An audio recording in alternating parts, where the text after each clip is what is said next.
Magandang umaga, Taguig City. Welcome po sa isa na namang segment ng Source of Strength. At kung hanap mo ay kalakasan, kaibigan, ito ay lubos na masusumpungan kay Kristo Jesus na ating Panginoon. Nais ko pong ipagpatuloy ang serye ng pagtuturo ko doon sa panalangin itinuro sa atin ng Panginoon na kung tawagin, popularly ay the Lord's Prayer, subalit ang tawag ko po rito ay the Disciples' Prayer dahil ito ang itinuro ng Panginoon sa kanyang mga alagad. Kaya dalhin ko po kayong muli doon sa itinurong panalangin ng Panginoon sa Matthew chapter 6 verse 9. Babasahin ko po ang dalawang talata. Sabi po rito, pray then like this, Our Father in heaven, hallowed be your name.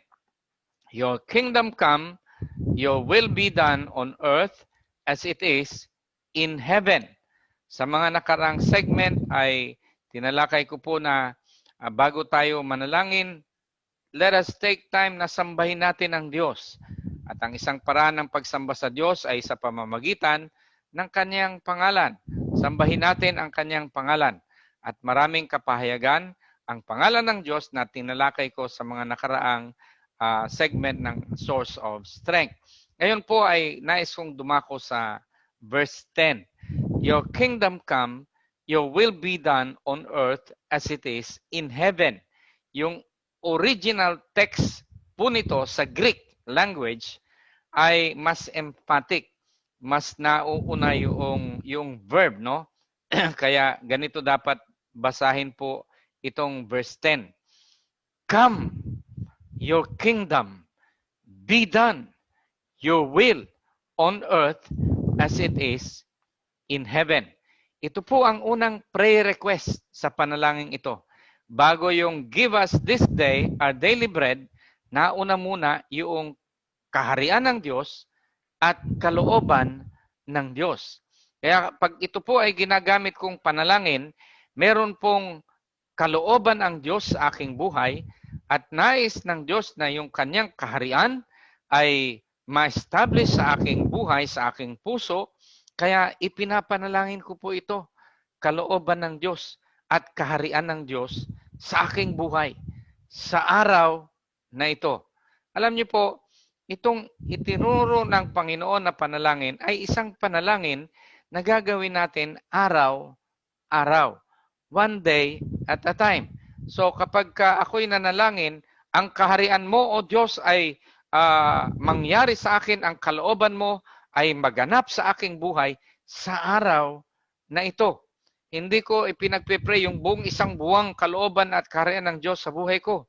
Sa araw lang na darating o kung ito ay ginawa ko sa umaga, ay para lang sa araw na ito. Mayroong kalooban ng Diyos at mayroong kaharian ng Diyos.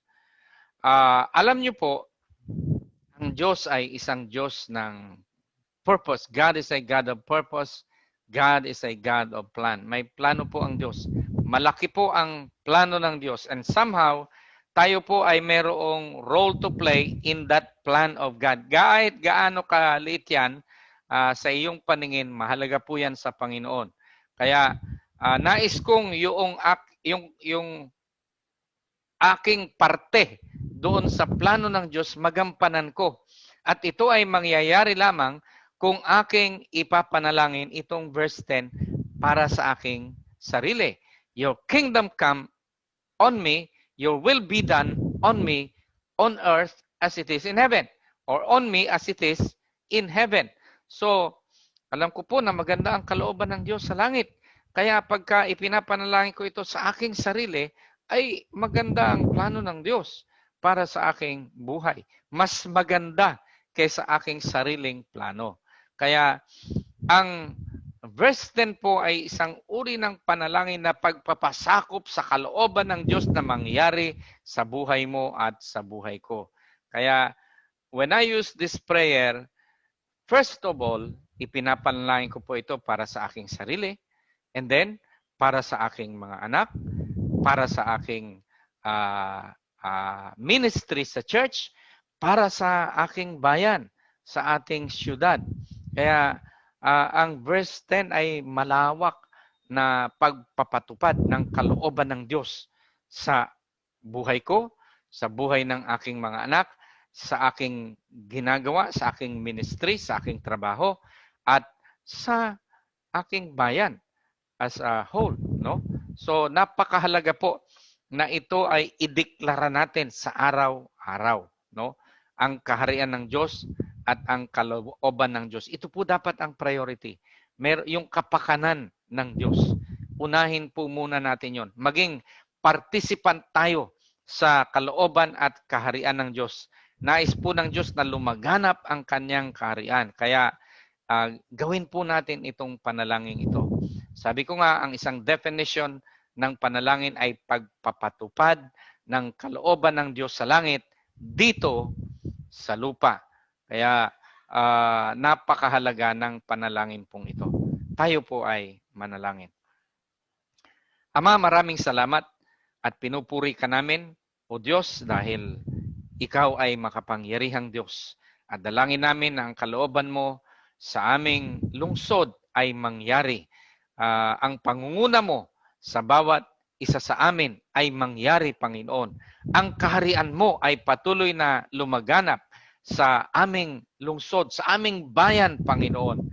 Kaya patuloy mong gabayan at lukuban ang iyong pag-iingat at proteksyon ang aming mga leader, ang aming mayor, si Mayor Lino Cayetano, ang aming mga konsehal, ang aming vice mayor, O God, maging ang lahat ng mga kawani at nanunungkulan sa aming pamahalaang lungsod. Ang tagig pagpalain mo, ang kaharian mo ma-establish sa tagig, Panginoon. Ang kalooban mo, O Diyos, kasaganaan at progreso ng aming lungsod ay kalooban mo, Panginoon, at ito ang aming ipinapatupad sa pamamagitan ng panalangin, O Diyos. Patuloy mo ring pagpalain ang aming mga national leaders, kasama dyan si Presidente Rodrigo Roa Duterte, ang aming Speaker Alan Cayetano sa Congress, kasama ng mga iba pang kongresista, ang special mention si Congresswoman Lani Cayetano, at sa Senado, Panginoon, special mention si Senator Pia Cayetano.